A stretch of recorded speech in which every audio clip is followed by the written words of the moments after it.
The U.S. government handles about $17 trillion a year. Most public debate is about $7 trillion of it.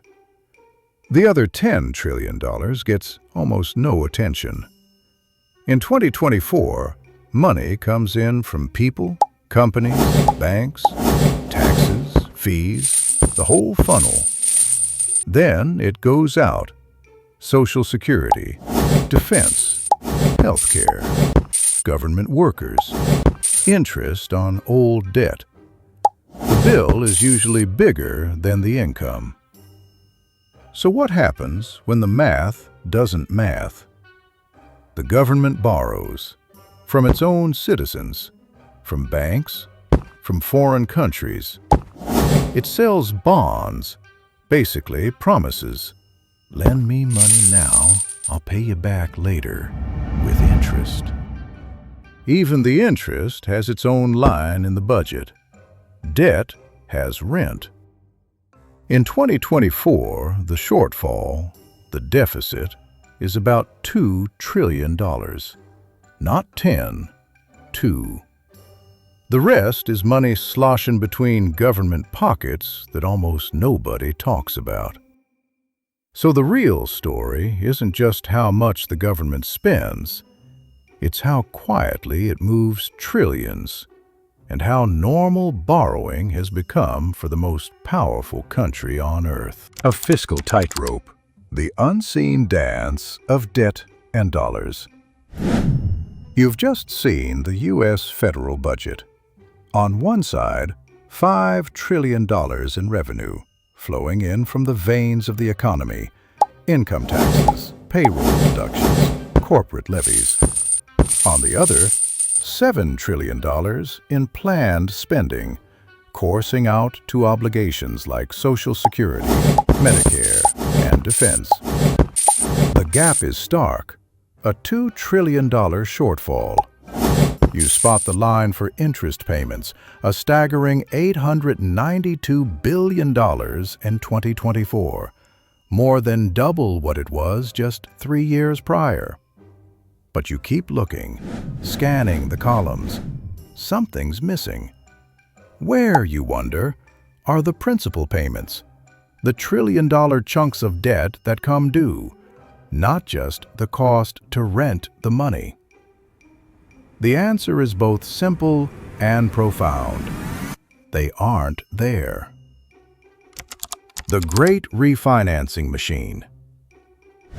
Principal payments on the national debt don't appear in the standard budget breakdown for a crucial reason. The U.S. government doesn't typically pay them back with existing tax revenue. Instead, it performs a daily, global-scale financial maneuver called refinancing or rolling over the debt. Think of it not as paying off a mortgage, but as taking out a new mortgage to cover the old one when the term ends. Over and over. The Treasury Department is the engine of this system. When a wave of bonds, say the $9.4 trillion that matured in 2024, comes due, the Treasury doesn't dig into the $5 trillion revenue pile.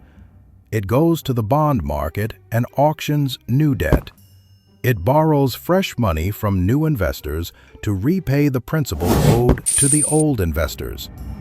This is the perpetual motion machine of modern sovereign finance. The budget shows the interest, the ever-growing rent on the entire debt mountain, but the mountain itself is continually being reshaped with new rock. Why not just print the money at the Federal Reserve and be done with it? Ah, the siren song of the printing press. In a crisis, it's an option, but in normal times, direct monetization is the third rail. Unleashing massive permanent money creation to pay debts would almost certainly trigger severe inflation, eroding the value of the currency and, crucially, destroying the confidence of bond buyers. And confidence is the only collateral the government truly has. The specter of rollover risk. This system works flawlessly, until it doesn't. The danger is rollover risk. This is the moment when the government must refinance maturing debt, but investor demand is weak, or the market demands exorbitantly high interest rates. The consequences are immediate and brutal. The U.S. got a bitter taste of this in 2023 to 2024. As the Federal Reserve raised interest rates to combat inflation, the cost of rolling over debt skyrocketed. Interest payments leaped from $352 billion in 2021 to $892 billion in 2024, becoming one of the largest single budget items, surpassing Medicaid and nearly equaling defense spending. A failed auction is the nightmare scenario.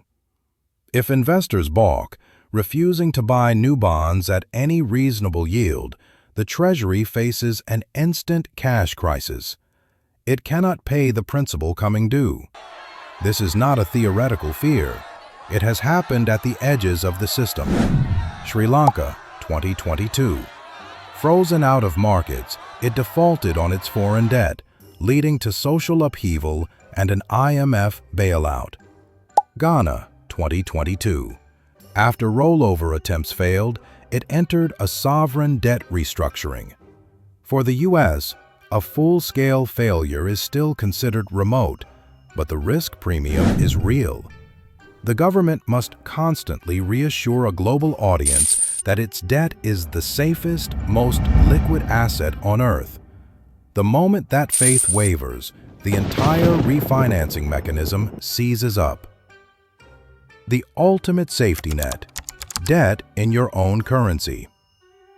Here lies the critical divide in the world of sovereign debt: domestic currency versus foreign currency. The U.S. enjoys the exorbitant privilege of borrowing almost exclusively in U.S. dollars, a currency it controls. This is a superpower.